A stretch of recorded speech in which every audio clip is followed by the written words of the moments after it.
ఒక అబద్ధాన్ని 100 సార్లు చెబితే నిజమవుతుందంటారు. దీన్నే గోబెల్స్ ప్రచారం అని కూడా అంటారు.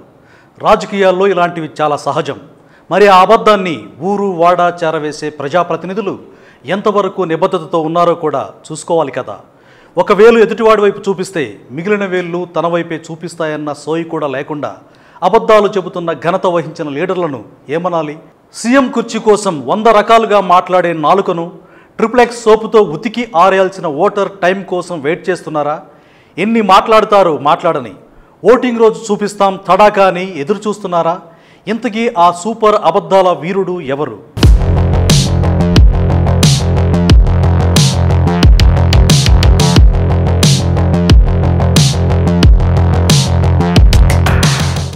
సూపర్ చీటింగ్ చేయడంలో దిట్ట. అధికారం కోసం ఏం చేయడానికైనా ఎంతకు తెగించడానికైనా సిద్ధమే. సంక్షేమ పాలనకు ముఖ్యమంత్రి వైఎస్ జగన్మోహన్ రెడ్డి రథసారథి అనే పేరు తెచ్చుకున్నారు. ఇదే సందర్భంలో ఒక వర్గం సంక్షేమ పాలనను వ్యతిరేకిస్తూ తీవ్ర విమర్శల్ని నిత్యం గుప్పిస్తోంది. జగన్ సంక్షేమ పాలనకు ఏ మేరకు ఆమోదం లభిస్తుందో రానున్న ఎన్నికల్లో తేలనుంది. అయితే వ్యతిరేకించే వారి గళాలు మాత్రం గట్టిగా సౌండ్ చేస్తున్నాయి.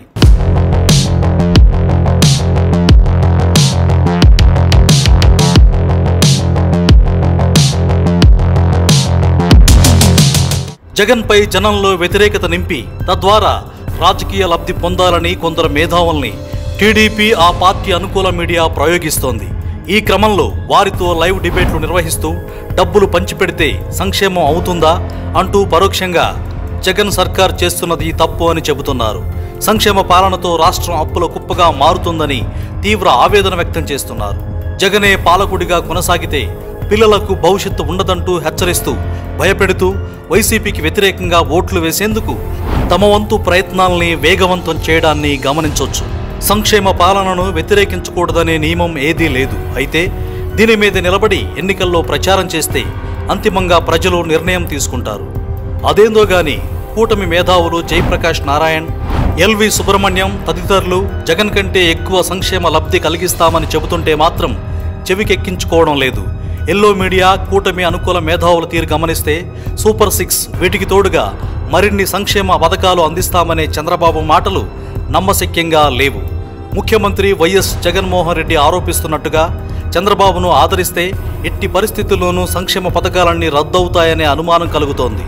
కూటమి మేధావుల సంక్షేమ పాలనకు వ్యతిరేక ప్రచారంతో చివరికి తమ గొయ్యి తామే తవ్వుకుంటున్నారు. జగన్ కంటే రెట్టింపు సంక్షేమ ప్రయోజనాలని కలిగిస్తామంటే అప్పుడు మాత్రం రాష్ట్రం అప్పుల కుప్పగా మారకుండా ఎలా ఉంటుందనే ప్రశ్న ఉత్పన్నమవుతోంది.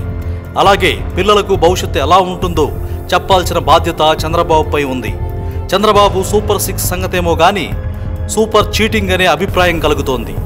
జగన్ను గద్దెదించితే ఆ తర్వాత అధికారంలోకి వస్తే అడిగే వారెవరనే ధీమా చంద్రబాబులో కనిపిస్తోంది. అంతే తప్ప సంక్షేమ పథకాలంటూ చంద్రబాబు చెబుతున్నవేవి అమలు అయ్యేలా లేవు. సంక్షేమ పాలనకు కూటమి మేధావులు వ్యతిరేకమైతే చంద్రబాబు చెబుతున్న సూపర్ 6 తదితర పథకాలు కూడా బహిరంగంగా వ్యతిరేకించాలి. కానీ ఒక్కటి మాత్రం నిజం, చంద్రబాబు రాజకీయ ప్రయోజనాల కోసం మాత్రమే పనిచేస్తారని ముద్రపడ్డ జయప్రకాష్ నారాయణ్, ఎల్వి సుబ్రహ్మణ్యం, నిమ్మగడ్డ రమేష్ కుమార్ లాంటి వారి చేష్టల వల్ల అంతిమంగా మూల్యం చెల్లించుకోవాల్సి వస్తుంది కూటమి. కావున వారిని అడ్డం పెట్టుకుని జగన్ను రాజకీయంగా ఏదో చేయాలనే ఆతృతలో తమ మీదికి సమస్య తెచ్చుకోకుండా చూసుకోవాల్సిన అవసరం ఉంది. ఇవన్నీ చంద్రబాబుకు అస్సలు పట్టవు. ఏం చేసైనా సరే అధికారంలోకి రావాలంతే అన్నది ఆయన పాయింట్. మరి గెలుపు పాయింట్ చేరుకుంటారో ఓటమి సెంటర్లో నిలబడతారో వెయిట్ అండ్ సీ.